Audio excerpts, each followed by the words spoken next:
Bé, molt bona tarda a tothom. No va fer la falca d'aquí de Cal Jarrer, però ja l'has fet a tu, Frederic. Hi ha algú aquí que no havia vingut mai a Cal Jarrer, que aixequi la mà?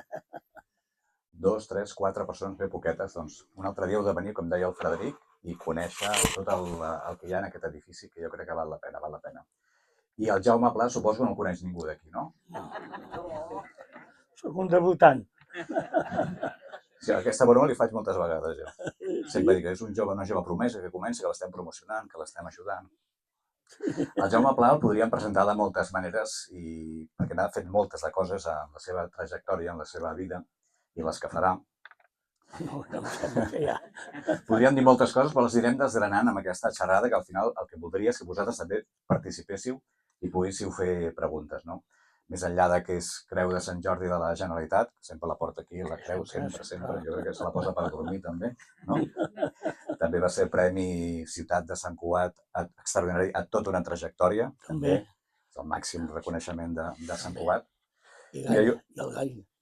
I el gall, és veritat, el gall de Pedra i Sang. Espera, apropa una miqueta Gall d'honor. Jo, per començar aquesta xerrada, voldria recordar una cita que vas comentar tu al maig del 2018, el dia 21, quan vas celebrar el teu 90è aniversari. I davant de tothom et va ser teva una frase del Woody Allen, que segur que saps quina és, que diu: la vida es compon de tristeses i alegries. Depèn de tu el que hi posis. I tu dius, el Jaume afegeix, jo li poso el 90% cada dia d'alegria. Aquest és en Jaume Pla. Això ho fas cada dia? Sí. La teva actitud davant la vida és aquesta? Bé, sí. Perquè per sort estic viu i me'n vaig al 97. Què més puc demanar? I llavors què faig és que quan em desperto dic, bé, a veure quina cosa bona passarà avui. I sempre n'hi ha de coses bones, sempre. La d'avui, indiscutiblement, aquesta és extraordinària. Però cada dia hi ha una cosa bona. Per tant, si l'acceptes i la tires endavant, la vida és més fàcil.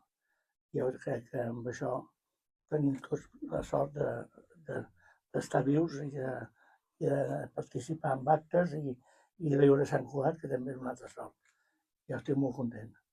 I aquí em teniu. Molt bé. El 21 de maig d'aquest any en faran 97. Són molts anys. Molts. És l'actor més veterà de l'estat espanyol en actiu. Perquè encara al desembre encara vas tornar a fer el poema de Nadal amb la Teresa Canes. Vull dir que aquest home sempre té el telèfon a punt per si el truquen per fer un paper, no? Estàs a punt sempre, no? Sí o no? Que estàs sempre a punt. Bé, més o menys, sí. Home, si m'ho demanen, jo no m'ofereixo, però si m'ho demanen, què he de fer? Dic que no. El Jaume, realment, home, té una edat i veus que li costa caminar, però quan es puja damunt de l'escenari és com si li passessin tots els mals, oi? Sí.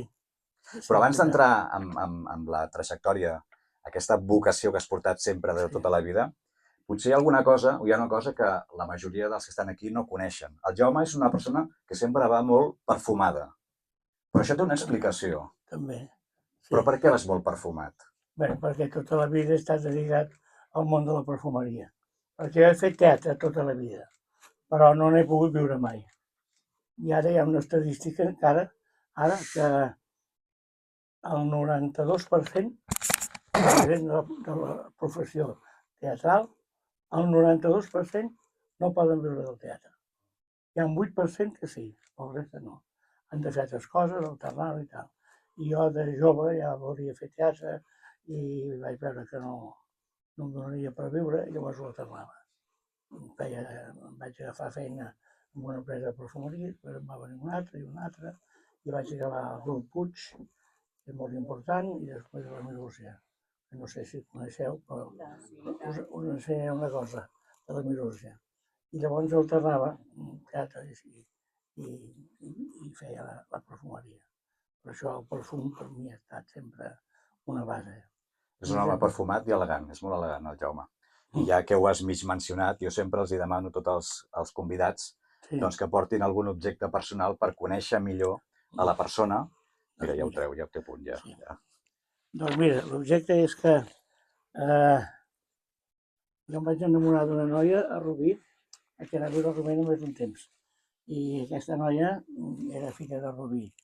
I la vaig conèixer i em va agradar molt. Mira, casualment porto la foto. Casualment. Sí. Era una noia de la família... Sempre vas amb aquell llibre al damunt, no? Sí, la família d'una família pagesa, però d'alt nivell, no? I llavors aquesta noia, quan la vaig conèixer, tenia 18 anys. I em vaig enamorar d'ella. Jo la vaig conèixer abans, però quan ja vaig dir que volia ser... Abans no es deia el nòvio, volia ser el seu promès, va ser quan va fer 18 anys. I La llavors Laura. li vaig regalar un perfum, que és Maderas de Oriente. La gent gran, tothom la coneix, oi? Maderas de Oriente. Però aquesta és una peça única, perquè és de fusta i és extracte. Ara ja no en fa l'extracte, l'essència, no? Llavors es té aquí, veus, Maderas de Oriente. Llavors el tap és esmerilat, encara no està obert. Llavors us explicaré per què no està obert. Llavors la gent agafava el tap i es posaven el perfum aquí, a les orelles, una mica aquí i ja estava. Estava perfumat per tot el dia. Ara ja no fan extractes ni perfums com aquest, no? Llavors li vaig regalar i llavors els seus pares ja sabien que m'agradava molt la Laura i no volien que hi anés, perquè jo feia teatre llavors als anys 50. I fer teatre en aquella època estava molt mal vist. Eren còmics. Els còmics eren gent de mal viure. El meu sogre sempre deia, són gent sense ofici ni benefici.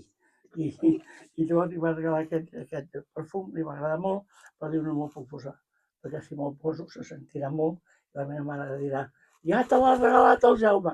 I llavors el va guardar. I llavors, quan finalment, després de moltes dificultats, i al cap de 5 anys ens vam poder casar, llavors se'l van portar a casa nostra, però tampoc el va posar. El va estar, perquè va dir, Jaume, el tindrem com a record. I aquí està. I ara és una peça única perquè aquest perfum ja no n'hi ha. I mira, m'ha agradat conservar-lo. Bueno. Molt bé, tota una història d'amor. Molt. Perquè realment els sogres o els que encara eren els sogres, realment això no tenien gens clar. No gens clar. Quan ell era pubilla i tenia un germà que era hereu, la pubilla volien emparaular-lo amb un noi de la Vall d'Aro, que era hereu.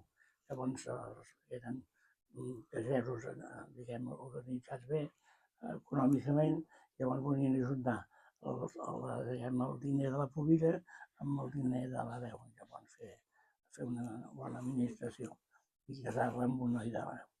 La Laura va dir que el Jaume, i ja vaig dir la Laura, va ser el primer amor i ens vam casar. I va ser molt bonic. Un altre dia explicarem per què, com va ser que ens vam poder casar, perquè la història és molt llarga, però va ser molt bonic. Bueno, fes una mica un resum, intenta fer un resum, va.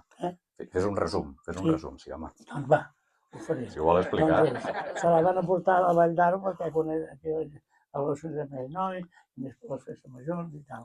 A dalt d'una muntanya que hi havia una masia i la masovera era la cosina de la família de Llançà. I llavors ella deia, bueno, ja anirem a demanar aquest noi, però més endavant anava tirant pilotes fora perquè no volia anar que la família anessin allà a demanar. Els pares volien anar-hi, però al final van tirar llarg i no van anar. No, farem més endavant.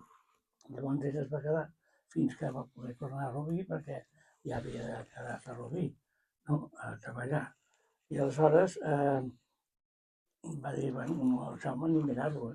I molt bé, doncs ens vam veure, però no ens podíem ni anar, no podia anar a passejar pel poble perquè estava prohibit. Però llavors al final una veïna, una tieta casamentera va dir, escolta, això està clar. Us trobaré un dia a la nit, parlareu amb vosaltres i quedarem, ara és festa major, i quedarem per anar a ballar. Anar a ballar a l'embalat i ha de ser per molt que diguin alguna cosa i anirien 1.000 persones. Bueno, doncs ens vam trobar a la nit, ens vam fer el primer petó, perquè no ho havíem fet mai encara. I vam prometre que seríem homesos i que ens casaríem. I llavors va dir, mira, m'he fet un vestit blanc molt bonic per la festa major, i jo dono els quarts, perquè llavors es donaven els balls no, primer, els quarts que eren més destacats, i ha de ser per molt, clar, la meva mare serà, però ha de ser per molt, que llavors diguin que vaja, que no que hi anem. Llavors, si es veu tot el poble que veiem, doncs ja està confirmada la cosa, no? Molt bé, vam posar allà, jo nerviós, la Laura més tranquil·la, perquè va dir, no passarà res, i de cop sentim una veu és una llotja. Laura! Un crit tan gros que era la meva sogra, clar, que l'orquestra va parar un moment, va pensar potser hi ha hagut un accident, no? I va parar un moment i la gent va parar de ballar, baixa la sogra, se l'emporta i jo darrere, clar, i vam sortir fora. La cosa va continuar, però clar, 1.000 persones se'n van entrar a tot el poble, no? La sogra enfadada dient, Laura, m'has enganyat, has dit que no hi aniries més amb el Jaume, i ara he vist que balleu, vol dir que podem ser... La Laura tenia molt caràcter, molt agradable, però es va plantar a dir, mare, digueu que vulgueu, però el Jaume me l'estimo i vull estar amb ell. Ja està. Doncs què faràs si no et veure amb el Jaume? M'aniré a viure a Barcelona. Ai, desgraciat, anar a viure a Barcelona és com anar-se'n a Pequín, saps? I bueno, l'endemà tot el poble en parlava, perquè llavors aquell poble ara en té 85 i ara tenien 6.000 habitants, no? I tot el poble en parlava. Jo vivia amb la meva mare i la mare anava al matí a comprar i totes les botigues canviaven de conversa quan entrava la mare perquè parlaven del tema, no? I era com tres coses polítics, no? Doncs el Jaume i el Jansà i tal i qual. Jo sort, el germà gran, que em coneixia molt, també feia teatre amb mi, va dir, escolteu, els pares, el Jansà no ens ho poden permetre, això. El Jaume és un noi pobre, és veritat, però és un bon noi. I si la Laura l'estima, doncs heu de deixar-ho fer, perquè no s'ho podem permetre el Jansà aquí, d'aquesta manera. I va ser gràcies a això que llavors al cap d'un temps vaig dir, va, igual, que es trobin i ja està. Molt bé. I això sí, el sogre em va dir, escolta, tu, la Laura ens ha desobeït, i era amb el de la Vall d'Aro, i no ha volgut, ens ha desobeït. Per tant, que es casin tu, que sigueu feliços, però l'Helena no tindrà cap dona. Perquè no l'han desagradar. I ella va dir, estiu més és el molt pobre, que no l'has donat a res. Ja està. Aquesta és la història. I hem viscut molt bé. Una altra història és que... Aquesta és la versió resumida. Aquesta fotografia és de quan vam celebrar 66 anys de casats, 66. 66 anys de casats. L'any que ve, l'any següent, no vam poder-ho celebrar, perquè ja no podia. Hem viscut 66 anys junts. Molt guapa sempre, eh? Sí, molt guapa, sí, molt bonica. Però ja està. Doncs El Jaume Pla és una persona amb molta personalitat, Jo encara recordo, no l'oblidaré mai, el dia que el vaig conèixer. Sí. Perquè el Jaume Pla vivia a Bellaterra. Però un bon dia, no recordo l'any, doncs va venir a viure a Sant Cugat. L'any 78. No, a Sant Cugat. A Sant Cugat. Més tard, aquí a Sant Cugat. A 98. 98 ja pot ser, sí. A Bellaterra, 78. 20 anys. Doncs l'any 98, quan va venir a viure a Sant Cugat, concretament al carrer Sant Jordi, doncs va venir un dia al Tot Sant Cugat, jo estava allà al Tot Sant Cugat, i em van dir, surt, que hi ha un senyor que vol parlar amb tu. Surto i em diu, soc el Jaume Pla, soc actor, acabo de venir a viure a Sant Cugat i m'has de fer una entrevista. I evidentment hi vaig fer l'entrevista i vaig conèixer el personatge i des d'aleshores doncs no hem parat de... Li vaig dir molt modestament. Sí. Perquè ens hem de saber vendre. Si no ens venem, malament rai. Una cosa que jo volia és això. M'he sabut vendre. Sí. I en perfumeria igual, He agafat càrrecs importants, però sempre es diu la funció era vendre. Vendre. Sort que encara ja no hi és, per si no ens col·locaries aquí algun perfum. No? Escolta'm, recordes el teu debut amb l'hereu Escampa, de Santiago Borsinyol, l'any 49? Sí, senyor. Com recordes aquella primera obra? A Rubí, sí, noi. A Rubí. Llavors, eren en plenes restriccions, en plena època franquista, i llavors començava a les 9 i havien d'acabar a 2:15 perquè hi havia restriccions i tancaven a llum. I llavors em van dir que hi havia un grup que feia teatre. A Rubí hi havia no hi havia televisió ni pensar-hi, i ràdio amb prou feines, doncs aleshores hi havia 3 companyies. Hi havia la LIA, que és la del poble, el Casino Espanyol, que feien en castellà, i després el centre parroquial, que naturalment feien catòlic. Jo em vaig apuntar al Casino Espanyol i em van donar un paperet com masover fent la neu al camp. I llavors també el primer actor el jugaven d'un actor professional de Barcelona, que en aquella època els actors doncs, es jugaven per pobles per poder fer teatre. I la cosa anava molt escassa. Era Josep Clapera, sí. I bueno, ho vaig fer de masover. Però llavors vaig veure que això, el teatre m'interessava molt, vaig parlar amb un senyor de Rubí i que, escolti, hauríem de muntar una companyia que organitzi un tipus de teatre diferent, més avançat, amb comèdies estrangeres que podem portar aquí i tal. I bueno, aquest senyor va dir que sí, i vam muntar una que el títol es deia modestament Estudi de Teatre Selecte. I vam muntar aquest grup i va anar molt bé. I va funcionar fins que me'n vaig anar de Rubí. Sí. I llavors vaig continuar fent a Rubí, a Barcelona, vaig estudiar a l'Institut del Teatre, però al cap d'un any i mig ja vaig plegar perquè m'ha donat una feina de perfumeria i no podia ordenar-ho. Però llavors vaig anar a una escola de declamació i em van ensenyar a declamar. I llavors en diré una poesia, precisament, la porto preparada. Això era una sorpresa, això. Es declamava llavors. I bueno, m'he fet sempre això. Però sempre prenent iniciatives i volent anar. Sí. Què volia dir? Escolta, no hi ha posats, ja ho has dit. Sí. Jo li anava a dir, a veure si pots improvisar algun paper de tots aquests anys i que a veure si pots preparar alguna cosa. I ara ja ho has dit tu. Sí, doncs en porto 2. Vinga. Perquè un és de comèdia que he fet, és més seriós, és més important, i l'altre és més còmic. Per tant, direm els 2 perquè veieu que l'actor ha de ser versàtil. I el primer és més curt, però m'he hagut d'estudiar perquè no ho havia fet des que vam estrenar. Això era el final d'una obra que va escriure el Víctor Alexandre, que es deia Abans que pugi el taló. I s'acabava amb aquesta poesia, que és La mort del comte Arnau, del Josep Maria de Segarra. I dèiem: obriu el finestral, que fa un bon dia. Això el Segarra des de dins, no? Vull dir, el comte Arnau des de dins. Deixeu que em toqui una miqueta el sol. Veig l'agravat i veig la rodalia, algun ocell menut que trenca el vol. I això que es guarda aitosament m'estreva, ara que em priven d'arriscar-hi el peu.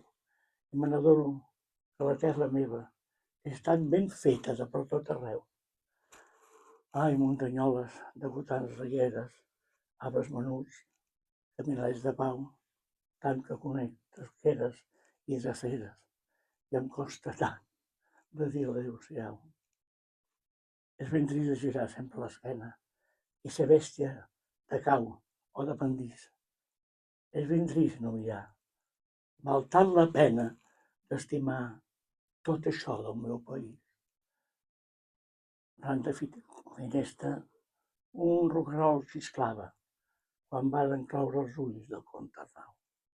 I el cel era d'un blau que esgarrifava, un blau que feia angúnia de tan blau.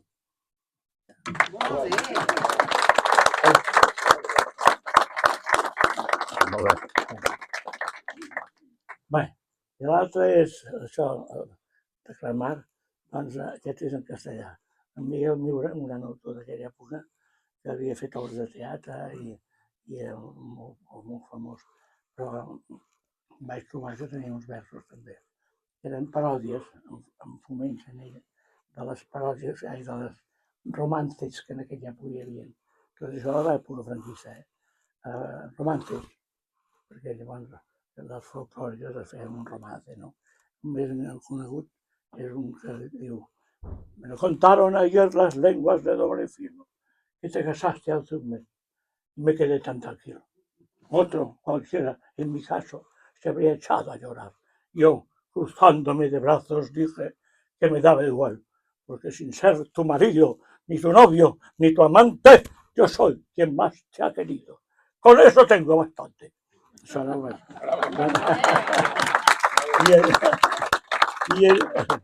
I el meu va dir, pues, ara n'escriurem alguns en futets, en fomentant d'això.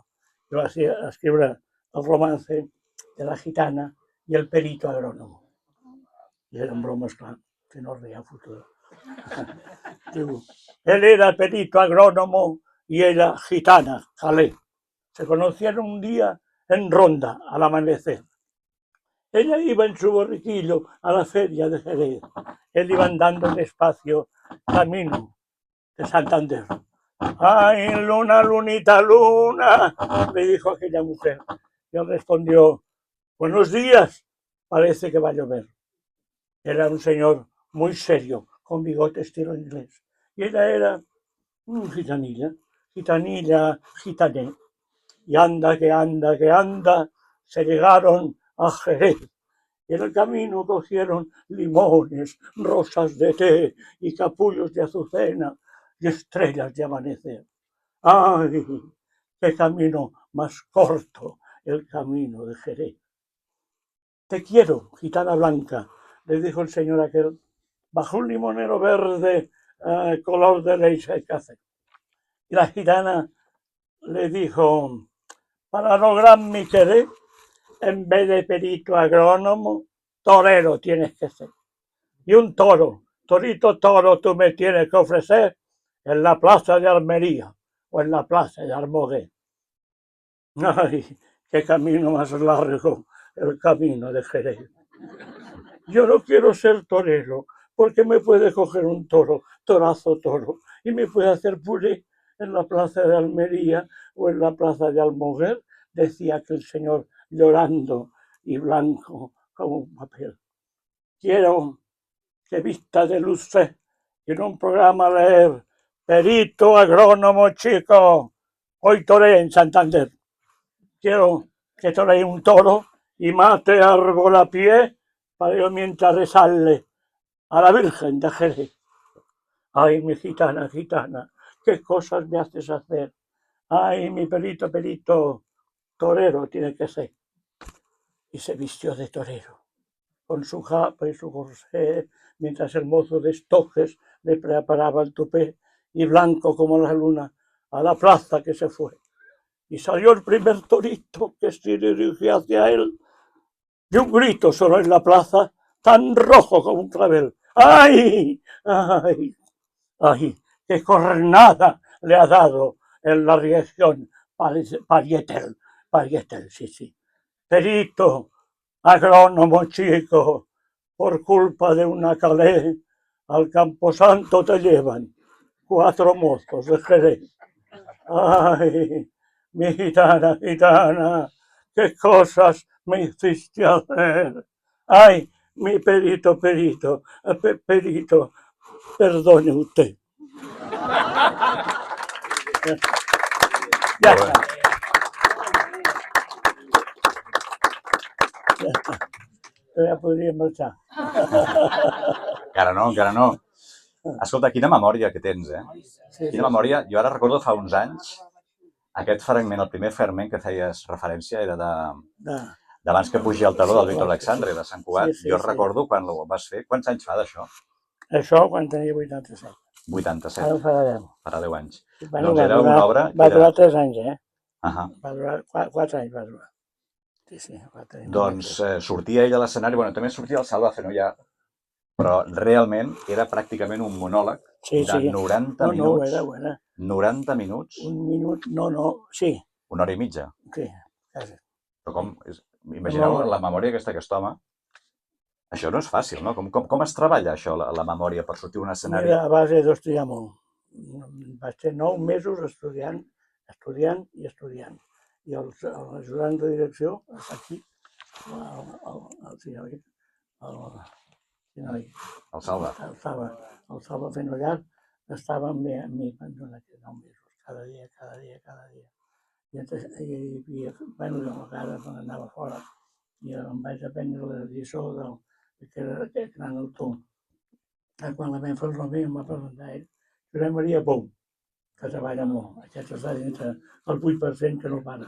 I em va dir, escolta, si vols estudiar i si vols aprendre un paper, no et quedis a casa de coses, no. Vés a un teatre, que et deixin un teatre, un saló, o passeja pel carrer, al bosc, i vés estudiant. Jo anava estudiant a fora, conec tots els camins del golf de Sant Cugat, i també he anat a Solius, i em van deixar al teatre de la Unió, i allà estudiàvem cada dia. I, mira, a base de memòria, i com que l'obra és molt bona i ens agradava molt, tant ell com jo, doncs mira, la vam poder aprendre. Sí, va durar 9 mesos. Sí. Després hi ha una obra, un paper que has fet durant 60 anys. Que aquí també l'has interpretat. Sí. El Prometatge. El Prometatge. 60 anys. Sí. Aquest paper gairebé també el deu saber de memòria, pràcticament. Home, aquest sí, no, i tant. És una obra que vam fer quan estava a Barcelona, que vaig apuntar-me amb un grup de Barcelona, que era l'Agrupació Dramàtica de Barcelona, que estava dirigida, llavors jo venia de Rubí, era un noiet sense coneixement aquí a Barcelona, però vaig tenir la sort d'infiltrar-me amb aquest grup, tots eren de la burgesia catalana. I la dirigia el Frederic Roda, que ara celebren 100 anys, que per cert el veu fer fill d'adoptiu d'aquí a Sant Cugat, i celebren a Barcelona els 100 anys i potser estaria bé que ho celebréssiu aquí també, perquè ell va fer moltes coses també a Sant Cugat. Prenc nota. Sí, no estaria molt content de la família perquè abans ho vull fer a Barcelona, però en canvi tant a la vora que és, doncs també per què no. Ens portàvem, ell ara faria 100 anys, i vaig arribar allà per poder fer teatre, no? I em van dir, s'ha de parlar amb un director, llavors no feien càsting, i tot això, no? Que li facin una prova d'ortofonia. Pues tenia idea que era l'ortofonia, no? I va resultar que eren proves de veu. Va venir un senyor, vaig anar allà. Això estava al Cercle Artístic de Sant Llum, perquè en aquella època fer teatre no podies dir muntem una companyia. Havies d'haver adherir-te amb una entitat, perquè una companyia de teatre sola no consisteix per la censura, no? I aleshores vam ser al Cercle Artístic de Sant Llum, i aleshores em va tenir un senyor que deia Jordi de Samedes, tot era important, i em va fer la prova i em va dir sí, doncs ja va bé, doncs sí. I doncs em van, tenien 100 actors, i hi havia 3 directors i feien 3 o 4 obres a l'any. Estrenàvem molt Romea, en català, obres traduïdes per personalitats d'aquí, com un tal Joan Oliver, que llavors no podia escriure, ni que traduïa obres, i em van donar un paper d'un tal Carles Soldevila, que també estava per allà, i va escriure aquesta obra. Em van donar un paper de camarer. I llavors es veu que va anar bé, tot i amb això. Tenia una escena maca, tot i sent de camarer, i ella tenia una escena maca amb un senyor que també era protagonista, i es deia Joan Alavedra, també quin altre personatge, no? El pare del Macià Alavedra, esclar, que havia acabat de tornar de ser secretari durant 20 anys amb el Pau Casals, no? Imagina't quina gent em relacionava jo, i quina sort que vaig tenir. Vaig fer aquesta escena, aquesta comèdia, i vaig dir, escolti, jove, em va dir, vostè arribarà, perquè vostè sembla que pot fer-ho molt bé. Molt bé. Llavors van passar uns dies que no em van dir res, i al cap d'un temps organitzaven el Prometatge. Era un pare gran amb una noia que, diguem-ne, ja que acostuma a ser solterona, i hem de ser adequats amb la figura del personatge, no? Ja tenien la filla, tenien el pare, però el noi aquest, una noia jove, i més o menys esvelt i fent goig, el Marçal dir-ho, però en aquella època tenia 20 i pocs, i veu que feia goig, doncs no el tenien. I llavors la dona del director que dirigia aquesta obra, que era un altre actor que es deia Jordi Torres, va dir, escolta, aquell noi que va fer el còctel dels acusats, que feia de camarer, aquest no podia fer-ho, home. I va dir, poder ser, ho provarem. I el vaig provar i em van dir que sí, i a l'any 59. I vam fer l'obra, el Romea, va tenir molt èxit, 3 funcions del Romer, perquè era una altra cosa, per la censura, només podia fer 3 obres. No podia fer més. I bueno, vam fer 3 obres. La burgesia catalana ens deixava els millors teatres de Barcelona, inclús al Palau de la Música havíem fet teatre i fèiem uns locals grans per poder omplir, no? I vam fer el Romer, va tenir molt èxit, i llavors bueno, ja en feien un altre i un altre.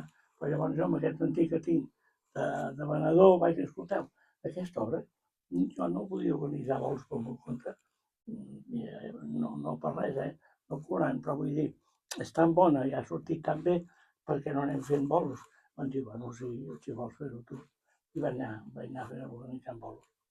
I d'aquesta manera, fa 2 mesos, han celebrat aquí al Teatre Ateneu, a l'Ateneu de Sant Cugat, les 500 representacions del prometatge. I em conec tot.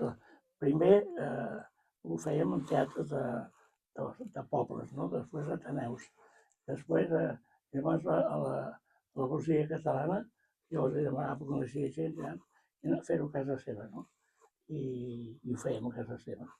I conec totes les cases nobles de Catalunya, Peralbes i Sarrià, ara ja no hi són, esclar, però me'ls conec totes. I ha anat molt bé. És que l'obra és molt bona i els papers són 3 papers estupendos, agraden molt, durant 1 hora només, i doncs, mira, m'ho he fet fins ara 500 vegades. Déu-n'hi-do, Déu-n'hi-do. Escolta'm, tens algun paper o alguna obra d'aquelles que dius aquesta obra o aquest paper m'hauria agradat interpretar-lo? Sí. Explica'ns. És una... Vam fer també obres de Txékhov. Txékhov, aquella època, sempre parlo que en aquella època vam ser innovadors nosaltres, portàvem obres de fora, les traduïen a Joan Oliver, traduïa en Txékhov, i que aquí ni cap teatre de Madrid sabien que era el senyor Anton Txékhov, ni idea. I vam fer l'Hort dels Cirerers, i no. A veure, sí, l'Hort dels Cirerers, i després van fer una altra obra més petita, però també molt bona de Txékhov. No? Jo estudia les dues, però llavors, esclar, en aquella doncs, feia el paper adequat a la meva edat, no? Però sempre he pensat que de gran haguera pogut fer la que m'ha quedat pendent per fer és... No, és que no, perdona, l'Hort dels Cirerers no ho vam fer. Vam fer Les 3 germanes, que també és de Txékhov, i totes molt bones. I el Txékhov va resultar que hi havia per fer l'Hort dels Cirerers. L'Hort dels Cirerers és una obra que passa amb una... No se sent bé? Sí, no. Hi ha ratos. Posem-li aquest. Sí? Sí, perquè Potser parla. sense, potser també tinc veu. No. A veure. No, posa-li. No, jo és igual. Si parla més que jo. Sí. No, igual no, Jaume, no. No. L'Hort dels Cirerers, ja m'ho No, que si no queda gravat. No queda gravat. Sí. No, ara no sentíem gens. Ben a prop. Bueno, a l'Hort dels Cirerers hi ha un paper que tots els grans actors mundials han volgut fer, que és un servent, és un criat que tenen a aquella època a la russa del 900, doncs, o del 1800 i pico, tots eren molt elegants, era l'època dels servents que anaven amb la vida, no? I aquesta obra és una actriu que ja ha perdut la qualitat de ser una famosa, era una senadora, però ja no li donen papers a Rússia, i llavors s'ha de vendre la torre, no? I la coma agafa un servent, i llavors ha de marxar, i llavors té tot Jaume, no et sentim gaire bé, No? No. Has d'aixecar un pèl més la veu, vale? I el micro ben a prop, correcte? Si ho feu així, vinga. A veure, llavors resulta que aquesta hora, aquesta dona se'n va i un dels criats de l'època, doncs resulta que ho compra ell, no? És aquesta revolta dels servents i el que va en l'època de Rússia, no? I el canvi de règim i del sistema de vida. I llavors ja teníem cirerers, a tot el decorat es veu un fondo, la casa pairal, és una casa molt rica, però es veu un fondo amb un hort i arbres, i són cirerers. I a l'acabar l'obra, doncs, van tallar els cirerers, i aquell era molt que desapareixi tot. A l'època dels arts, doncs aquest home volia una forma de vida diferent, no? Era més una revolta. I llavors tallen tots els cirerers, al final es veia. Llavors hi ha un criat amb la Vita, que és molt gran, que ha cuidat tots els germans i els fills d'aquella senyora, i se'n van tots, ja els germans desapareixen, i llavors resulta que se'n descuiden. Com que no és família de ningú, se'l descuiden. Llavors queda tot sol a l'escena, amb la Vita, i diu, m'han deixat. I doncs, clar, ara el senyor no s'ha endut l'abric que jo li guardava, i mira, no se l'ha endut. I bueno, llavors té una farrafada molt bonica sobre la vida dels servents d'aquella època, no? Llavors hi ha un armari. I llavors ell, després d'aquesta parrafada tan bonica, doncs agafa una ampolla de cava, xampany, llavors obre una copa, s'asseu a dintre de l'armari, es veu una copa, tanca la porta a l'armari i queda allà dintre. És una obra preciosa. Sembla que el fet del servent no ho demana, però tots els grans actors internacionals han pogut fer aquest criat. Jo no he pogut fer mai. I a més, t'hauria agradat fer-lo Sí. amb l'Emma Vilarassau. Exacte, sí senyor, te li vas demanar. Sí, és veritat. I diu, és una llàstima perquè jo no he fet mai una obra de Chekhov. I a més, el director que ella té sempre, que és el Bel, el Bel, no? Doncs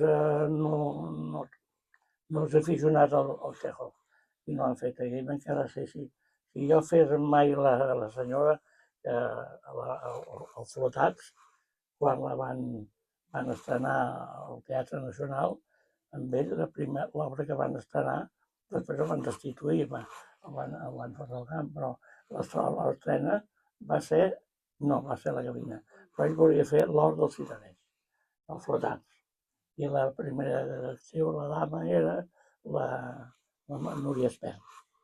Ja van fer la Gavina, que era la mateixa, però després d'aquesta volien fer l'Hort dels Cirerers.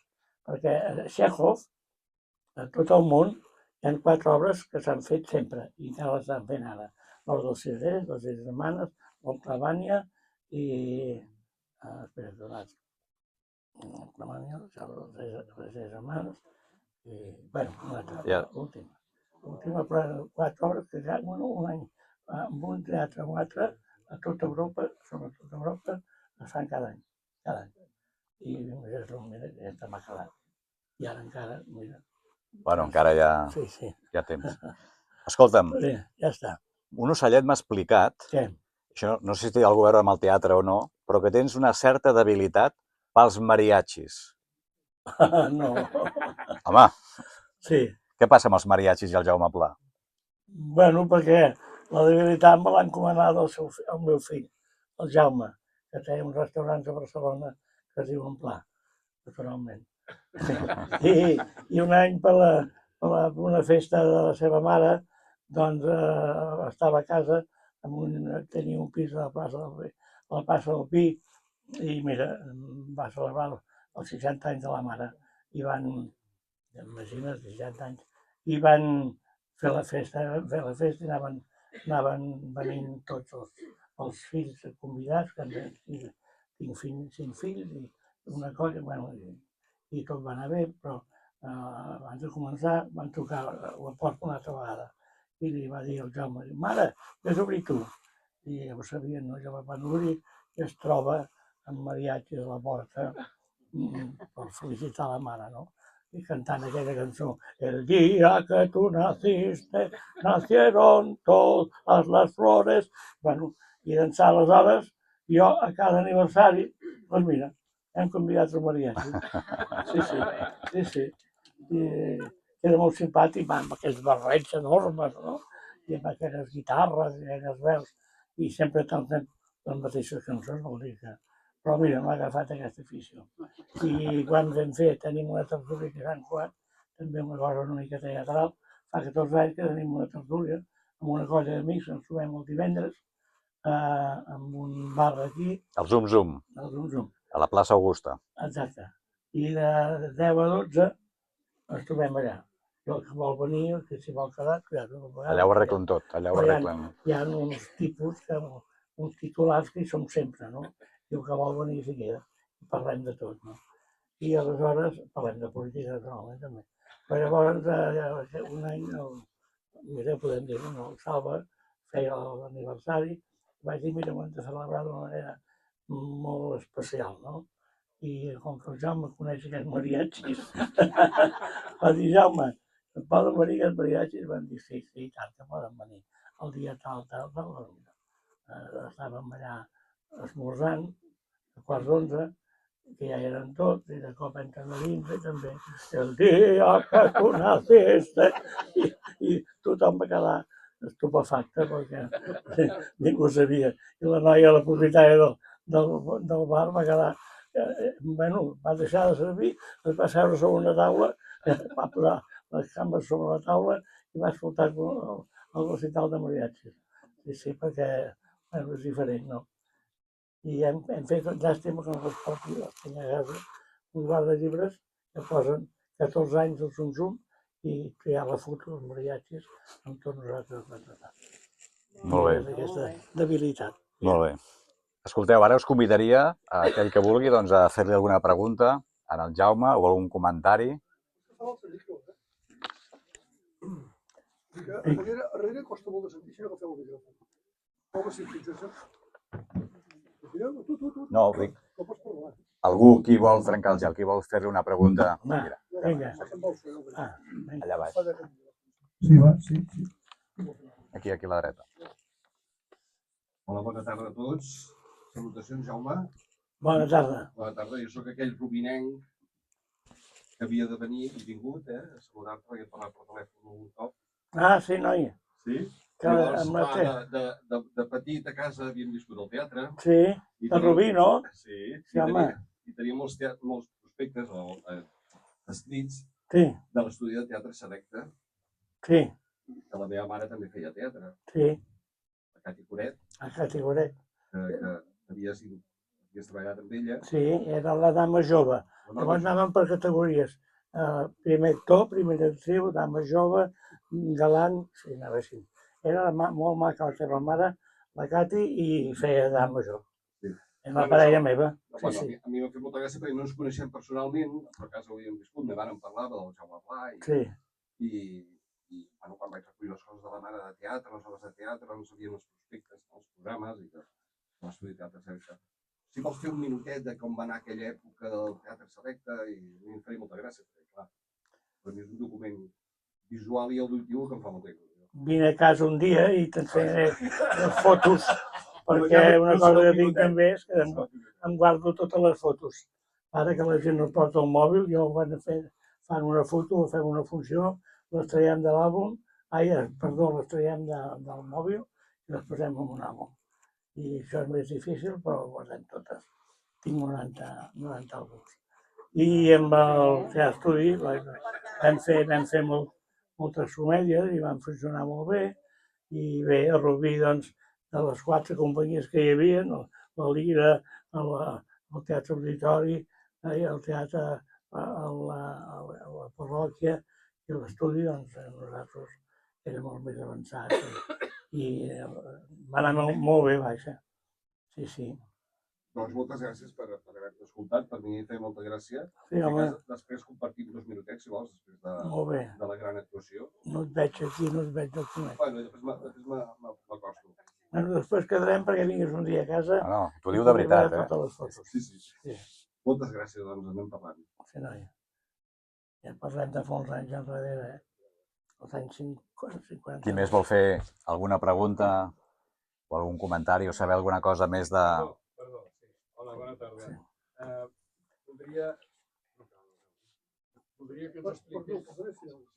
Voldria que ens expliqués la seva experiència televisiva. Ah, també. Bé, televisiva, doncs, has de tenir sort que tinguis un bon agent i et col·loqui per allà. Hi ha actors molt bons, que treballen molt al teatre i no els hi han dit mai res per fer televisió. Jo vaig tenir sort d'aquells gent i em va anar posant en petits papers de la televisió. A médico de família, no? Sí, però no, que aquí tenia només 2 escenes. No? Ah, bueno. I al final vaig anar, eren petites escenes amb una de televisió, no? Però si tens sort de que agafes una sèrie, o sigui, una sèrie, però que puguis enganxar-te i fer-te un paper important que duri sempre, perquè la gent et diu ai, mira, t'he vist a la tele. I si t'has vist a la tele i només s'ha vist en 2 capítols, doncs ja està abolida. Però vaig tenir la sort que vaig fer-la amb una que es diu el cor de la ciutat. El cor de la ciutat. El cor de la ciutat. Que resulta que també era una mica la història d'un senyor que estava al Paraguai, català, i perquè estava allà perquè era de jove, es volia casar amb una noia d'aquí, que era la Regina, i els pares no van voler. I aquest noi doncs se'n va anar allà, i va quedar a Paraguai a fer fortuna. I la Regina no es va casar mai. I llavors ho recordava, i un dia diu, mira, escriuré en el Joan Ferran, es deia, i la Regina. Escriuré en el Ferran a veure com està el Paraguai, perquè munta una botiga, ha muntat una cadena de forns. Tot això és una història, no? Llavors li contesta dient que sí, que està allà, que està bé, que té aquest forn, aquesta cadena de forn, i ensenya una foto i posa fotografia, panaderies el català. I llavors la Regina, quan ho veu, ho va improvisar perquè això no tocava, però deia, oi, que bé aquesta fotografia, el senyor Pujol estarà content. Que llavors era president el Pujol. I llavors, en comptes de tornar a escriure-li, ell de cop es presenta aquí. I llavors es presenta a casa seva, la minyona no vol saber res perquè té por que es casin bé, i bueno, al final podem parlar i al final sí. Al final es casen i bueno, dura una temporada sencera, tot el capítol, durant tot l'any, una sencera. I llavors, si cada dia o cada 2 dies sortia, escolta, llavors se coneixen. I la senyora que ho feia era la Montserrat Salvador, que havia sigut la mestressa de la nissaga de poder. I bueno, va ser un èxit, ens parava pel carrer. Sí, molt bé, va ser molt bonic. Escolta'm, però fer televisió deu ser més fàcil. Ho dic perquè al teatre surts, estiguis refredat, tinguis mal de cap o estiguis com estiguis, tu has de sortir i fer el paper. Sí. Però a la televisió, si no surt bé, talleu i podeu repetir, no? I tant. El que passa que et donen el paper el dia abans, El dia abans? Sí. El que passa que no hi ha cap parrafada llarga, Tots són sí, no, pam, una petita conversa i te l'has de prendre. L'has de prendre el dia abans, no setmana abans. I no ensaixes gens, Vol dir que tu vas dient i el director diu, bueno, endavant. Vull dir que no, en aquest aspecte l'actor no està dirigit ni està ensenyat, no aprèn gens. Però va molt bé perquè rodar a la tele és importantíssim, home. Hi ha els focus i tot el personal allà. Tu surts, però n'hi ha 25 que estan al teu entorn que treballen per una cosa o altra. I a vegades vas a començar, no, un moment, i surt la maquilladora i t'arregla el nas. Són coses així, no? I sobretot ja dic, és famós, bueno, és conegut. Però el que passa que sí, aquesta senyora, que és la Montserrat Salvador, va dir, bueno, ara doncs ja tindrem feina, ja no pararem, tu. I resulta que no en dic res més. Llavors, què vaig fer? Doncs mira, muntar una cosa pel teu compte. I la senyora Salvador va dir, bueno, ja m'esperaré que em truquin.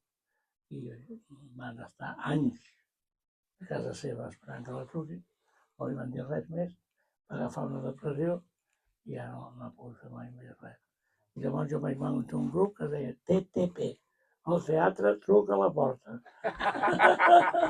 I m'ha fet funció.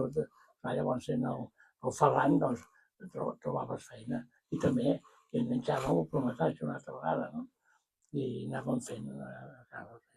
Doncs això has de fer, com sempre dic jo, ser un bon venedor. No esperar que et contractin, ni esperar que una gent et busqui, ets tu que t'has espavilat i bueno, no vaig parar després de fer aquella sèrie, doncs mira, n'he anat fent moltes més de teatre. I alguna vegada m'han tornat a agafar a la televisió, però un parell de capítols i prou. Així no n'hi ha prou. Però bueno, aquest món és així, no? És així.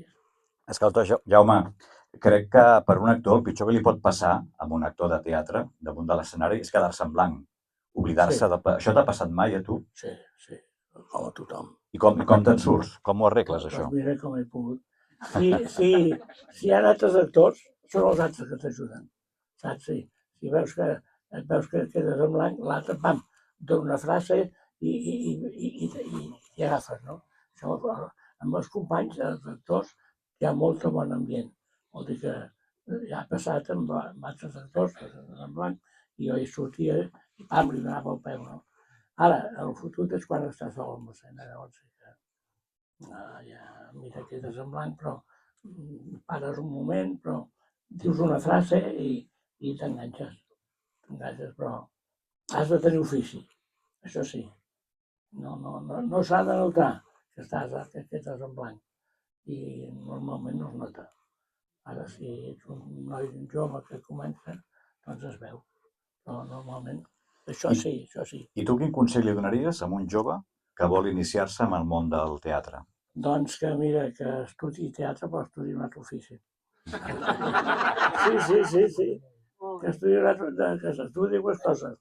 Teatre, però una carrera o un ofici i tal. Perquè estarà més temps parat que no pas actuant. I no podrà viure. Això és així, el 77%. Tot això són estadístiques autèntiques de l'Associació d'Actors de Madrid. A Madrid, el 77% resulta que són actors que cobren 12.000 euros a l'any. Una mitja del 77%, Qui pot viure amb 1.000 euros a mes? Ha de fer alguna cosa més, no? I d'altres que no tenen res, no tenen feina. Això vol dir també que hi ha molts actors i actrius, n'hi ha molts, no? Molts. Hi ha més actors que no pas papers, obres. Esclar. A l'Institut del Teatre es presenten... Jo vaig estudiar a l'Institut i em rebien amb els braços oberts, perquè llavors no anava ningú a l'Institut del Teatre. Però ara se n'en presenten 900. I n'han d'escollir només 90. Cada any de teatre, en surten 90. Mira com els professors com han de seleccionar, no? Doncs aquests 90, quan acaben, doncs esclar, han d'actuar, no? I el que passa que, esclar, hi ha molts teatres, hi ha molta activitat del món cultural, però no n'hi ha per tothom. Bueno, Madrid se'n va, és veritat, molts actors se'n van a Madrid, perquè els actors catalans ho fem molt bé. Ho fem molt bé i a Madrid hi ha gent que es queda allà. Però no vol dir que hi hagi més feina a Madrid, Aquests s'hi queden, però no hi ha més feina a Madrid tampoc. No. La classe, la professió està molt malament. Molt malament. I no se'n pot viure. I va sortir una vegada als Estats Units donaven uns documentals que deien a quin bar treballes? Jo soc actor, però a quin bar treballo? Donaven un documental a veure a quin bar treballava. Dic, a tot arreu això és difícil. Sí, és així. Escolta'm, i tu abans de sortir a l'escenari tens alguna mania, alguna superstició, alguna cosa que has de fer o no tens cap mena de... Tu surts i avall? Bueno, surto, però abans Abans que fas. Bé, doncs dic alguna, no dic un pare nostre, però invoco algú que em digui, va, doncs sortim, avui anirà bé. Sí, dic que avui sempre penso en la Laura, la Laura meva sempre. Quan era a mi, ella venia sempre a veure'm, sempre. I ara que no hi és, doncs penso en ella. Dic, ja, Laura, ajuda'm, que jo això ho faré bé, anirà bé. I sempre acostuma a anar bé. És una invocació que té un valor sentimental, però el tinc sempre. Tots els tenen, i molts tenen supersticions. Jo no, en aquest aspecte no en tinc prou. El que passa que deies això del blanc, abans jo quan vaig començar hi havia l'apuntador. I l'apuntador, esclar, tothom funcionava amb l'apuntador. Els professionals també, I després va desaparèixer l'apuntador i va quedar el traspunt. I aquest encara va existir durant molt temps. Als laterals hi havia un senyor amb el paper, donava l'entrada i llavors anava apuntant. No ho sentia, la gent no ho sentia, però apuntava. Però ara no. Ara ha quedat totalment zero. Quan estàs en l'escenari, ningú t'ajuda. Res, en absolut. Sí, això sí, has de saber, has de conèixer molt bé el personatge i saber fer-ho. Sí. I a dia d'avui encara et poses nerviós quan surts a l'escenari? Sí. Avui mateix m'he posat. I tant, sí. És curiós, És curiós, això. Per sort, diuen que els professionals vol dir que ets un bon professional, vol dir que en aquest aspecte soc bo. Però aquest dia encara vaig llegir en una entrevista que li van fer en el Flotat, que per cert va debutar amb aquest grup que en deia l'Agrupació Dramàtica de Barcelona, això que jo deveria, és un jovenet, i va debutar allà també, no? I el Flotat, que en té 86, doncs encara llegir una entrevista, està fent una obra ara amb un altre personatge i és molt llarga i només parlen els dos. El que passa que l'han fet durant molts anys i l'havia fet a França i ell sempre sap molt afrancesat i la coneixia molt bé. Ell explicava que abans de sortir i quan tenia el bolo del lloc o tal, no han parat últimament, estan actuant, no? Però abans va repassant, sempre s'ha de repassar l'obra i després, abans de sortir, ai, què passarà avui, què passarà? I diu que està així. Amb l'ai, va dir aquesta frase el Josep Maria Flotats, un actor que la veieu tothom, que és famosíssim, no? Però encara està amb l'ai. Ara diu, quan surto a l'escena ja està. Llavors ja ho he salvat. Però fins que no surt, està nerviós, sí. I el que no està nerviós vol dir que no. Hi ha una anècdota molt bona de la Sara Bernat, aquella actriu que, clar, no ho coneix ningú, però és molt gran, una actriu molt famosa en el seu moment, estava a punt d'entrar en l'escena i havia fet una obra que es deia Hamlet, i ella feia de Hamlet. Per primera vegada en la història del teatre, la primera actriu que va fer d'home va ser la Sara Bernat. I l'havia fet moltíssimes vegades, però estàvem en vestidors molt nerviosa. Hi havia una neta jove que debutava, senyora Bernat, però què li passa a vostè? Tan nerviosa, no sé si vostè ho ha fet molt bé, ho sap de memòria. Diu, miri, jo debuto ara fa aquesta setmana. Escolti, no estic gens nerviosa, estic molt feliç. Diu, no, doncs mira, estic molt contenta de dir això, perquè jo estic nerviosa i ho estaré sempre. I si tu ho estàs, no ho estàs, doncs mira, tu arribaràs, arribaràs a ser una bona taquillera del teatre. Sí, perquè si ets responsable pateixes. I el mateix avui, no és per dir-ho, però la Marta m'ha vingut a buscar a casa i la filla m'ha dit, pare, no, encara m'ho repassava, no? Això del Contarrau, no? L'altra ja molt de temps, però aquesta no me'n recordava. I anava repassant. Home, pare, escolta, doncs no, mira, doncs estava nerviós pensant, pot ser que m'equivoqui, vaig dir una frase per altra, perquè el Segarra és dificilíssim, de dir frases del Segarra és molt difícil i pots equivocar, no? Jaume, doncs jo crec que ho hem salvat avui, no? Hem parlat de tu, del Jaume, hem parlat de la Laura, hem parlat de perfums, hem parlat de teatre, hem parlat de mariachis, hem parlat de televisió, hem parlat una mica de tot i el més important hem conegut una miqueta més doncs el Jaume Pla, l'actor més veterà de l'estat espanyol a les portes de tenir 97 anys, molt content de tenir-te aquí avui entre nosaltres i per tant un aplaudiment de tots nosaltres per tu.